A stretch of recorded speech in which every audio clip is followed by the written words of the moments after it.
घमंड कभी न करने का ज्ञान। तो बात उस समय की है जब स्वामी विवेकानंद अपने लोकप्रिय शिकागो धर्म सम्मेलन के भाषण के बाद भारत वापस आ गए थे। अब उनकी चर्चा विश्व के हर देश में हो रही थी। सब लोग उन्हें जानने लगे थे। स्वामी जी भारत वापस आकर अपने स्वभाव अनुरूप भ्रमण कर रहे थे। इस समय वे हिमालय और इसके आसपास के क्षेत्रों में थे।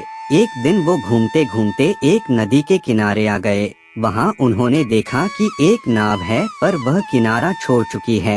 तब वे नाव के वापस आने के इंतजार में वहीं किनारे पर बैठ गए। एक साधु वहाँ से गुजर रहा था। साधु ने स्वामी जी को वहाँ अकेला बैठा देखा तो वह स्वामी जी के पास गया और उनसे पूछा, तुम यहाँ क्यों बैठे हुए हो? स्वामी जी ने जवाब दिया, मैं यहाँ नाव का इंतजार कर रहा हूँ। साधु ने फिर पूछा, तुम्हारा नाम क्या है? स्वामी जी ने कहा, मैं विवेकानंद हूँ। साधु ने स्वामी जी का मजाक उड़ाते हुए उनसे कहा, अच्छा, तो तुम वो विख्यात विवेकानंद हो जिसको लगता है कि विदेश में जाकर भाषण दे देने से तुम बहुत बड़े महात्मा साधु बन सकते हो। स्वामी जी ने साधु को कोई जवाब नहीं दिया। फिर साधु ने बहुत ही घमंड के साथ नदी के पानी के ऊपर चलकर अपनी शक्ति का प्रदर्शन किया।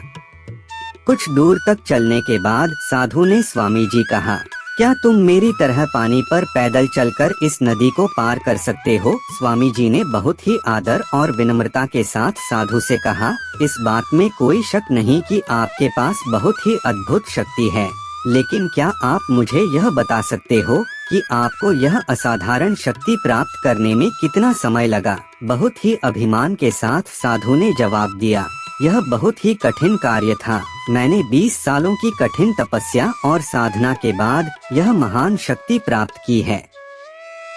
साधु का यह बताने का अंदाज बहुत ही अहंकार भरा था। यह देखकर स्वामी जी बहुत ही शांत स्वर में बोले, आपने अपनी जिंदगी के 20 साल ऐसी विद्या को सीखने में बर्बाद कर दिए जो काम एक नाव 5 मिनट में कर सकती है। आप ये 20 साल निर्धन बेसहारा गरीबों की सेवा में लगा सकते थे या अपने ज्ञान और शक्ति का प्रयोग देश और देशवासियों की प्रगति में लगा सकते थे, परंतु आपने अपने 20 साल सिर्फ 5 मिनट बचाने के लिए व्यर्थ कर दिए। ये कोई बुद्धिमानी नहीं है।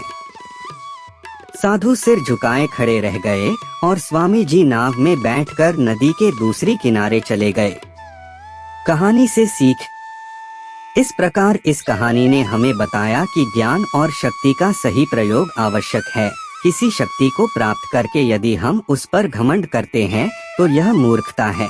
शक्ति का सही जगह पर सही इस्तेमाल करना ही वास्तविकता में बुद्धिमानी है। इस प्रकार की रोचक कहानियों को सुनने के लिए हमारे इस चैनल को लाइक, शेयर और सब्सक्राइब करें और हाँ, बेल आइकन जरूर दबाएं ताकि रोचक कहानियों का नोटिफिकेशन सबसे पहले आप तक पहुँचे।